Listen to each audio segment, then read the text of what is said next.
say you now? Is it not past 2 o'clock? And here much Orlando.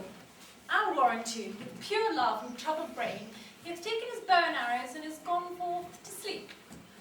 Look who comes here.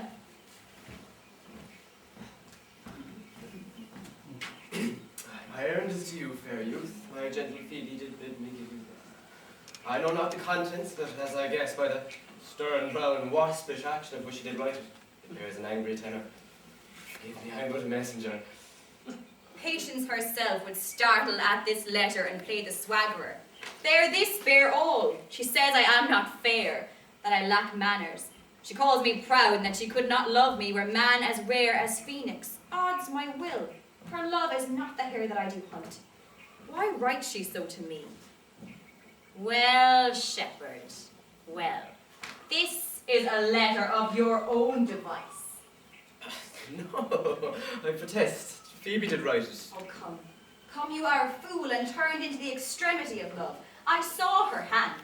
She has a leathern hand, a free stone-coloured hand. I varied to think that her old gloves were on, but 'twas her hands. She's a housewife's hand, but that's no matter.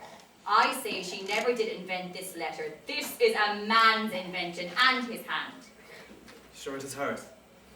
Why, 'tis a boisterous and a cruel style, a style for challengers.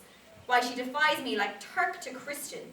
Women's gentle brain cannot drop forth such giant rude invention, such Ethiop words blacker in their effect than in their countenance. Will you hear the letter? So please you, for I have not yet heard it. Yet heard much of Phoebe's cruelty. Oh, she Phoebe's me. Mark how the tyrant writes. Art thou God to shepherd turn that a maiden's heart hath burned? Can a woman rail thus? Call you this railing? Why, thy God had laid apart warst thou with a woman's heart. Did you ever hear such railing? Whilst the eyes of man did woo me, that could do no vengeance to me, feeling me a beast.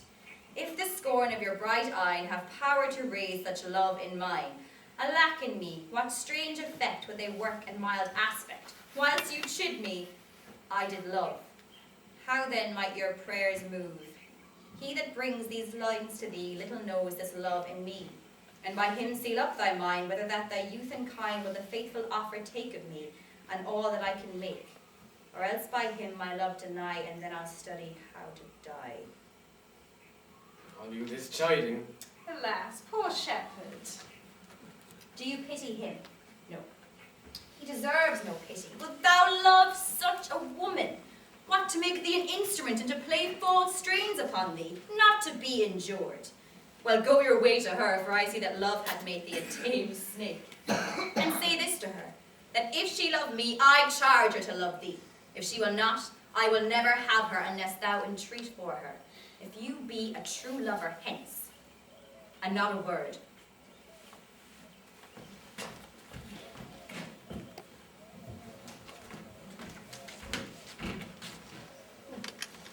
Good morrow, fair ones.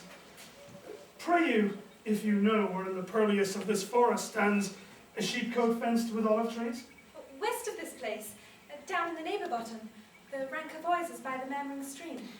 Left on your right hand brings you to the place, but at this hour the house doth keep itself, there's none within. If that an eye may profit by its tongue, then may I know you both by your description. Such garments and such years. The boy is fair, a female favour, and bestows herself like a ripe forester. The woman is low, and browner than her brother. Are you not the owner of the house I did inquire for?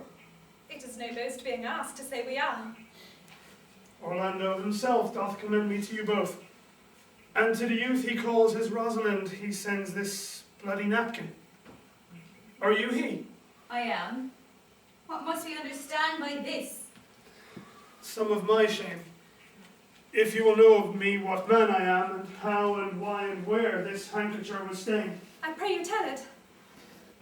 When last the young Orlando parted from you, he made a promise to return again within an hour. And, pacing through the forest, chewing on the food of sweet and bitter fancy, lo, what befell? He cast his eye aside, and mark what object did present itself. Under an oak, whose boughs are mossed with age and high-top bald with dry antiquity. A wretched, ragged man, with hair o'ergrown, lay sleeping on his back. Around his neck, a green and gilded snake had wreathed itself, who, with head nimble in threats, approached the opening of his mouth. But suddenly, seeing Orlando, it unlinked itself, and with indented glides it slip away into a bush, under which bush's shade a lioness, with udders all drawn dry, lay couching, head on ground, with cat-like watch. For 'tis the noble disposition of such a beast to prey on nothing so much as dead. That seen, Orlando did approach the man and saw it was his brother, his elder brother. Oh, I have heard him speak of that same brother, and he did render him the most unnatural that lived amongst men. And well he might do so, for well I know he was unnatural. But to Orlando, did he leave him there, food for the sucked and hungry lioness? By and by. Twice did he turn his back and purpose so. But kindness nobler ever than revenge, and nature sweeter than just occasion, made him give battle to the lioness, who quickly fell before him, in which hurtling from miserable slumber I awaked. Are you his brother? Was 't you he rescued? Was 't you that did so oft contrive to kill him? 'Twas I. But 'tis not I.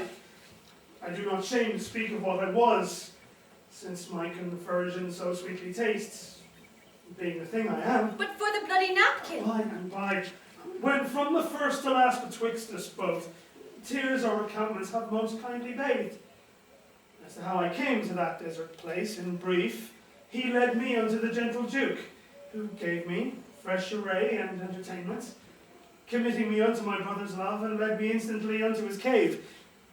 There he stripped himself, and from his arm the lioness had torn some flesh away, which all this while had bled, and now he fainted, and cried in fainting upon Rosalind. Brief I recovered, bound up his wound, and after a short space, being strong at heart, he sent me hither, stranger that I am, to tell this story that you might excuse his broken promise, and to deliver this napkin unto the shepherd youth that he in sport doth call as Rosalind. Why, Hannah! Ganymede! Sweet Ganymede! Many will swoon when they do look on blood. There is more in it. Cousin Ganymede! Look, he recovers. I would I were at home. We'll bring you thither. I pray you, will you take him by the arm? Be of good cheer, youth. You a man? You lack a man's heart. I do so, I confess it. Ah, Sarah, a body would think this was well counterfeited. I pray you, tell your brother how well I counterfeited. Hi-ho. This was not counterfeit. There is too much testimony in your complexion to be a passion of earnest. Counterfeit, I assure you. Well then, take a good heart and counterfeit to be a man. So I do, but in faith I should have been a woman by right. Come, you look paler and paler. Pray you draw homewards. Good sir, go with us. This way will I, for I must send answer back how you excuse my brother, Rosalind. I shall devise something, but I pray you, commend my counterfeiting to him. Will you go?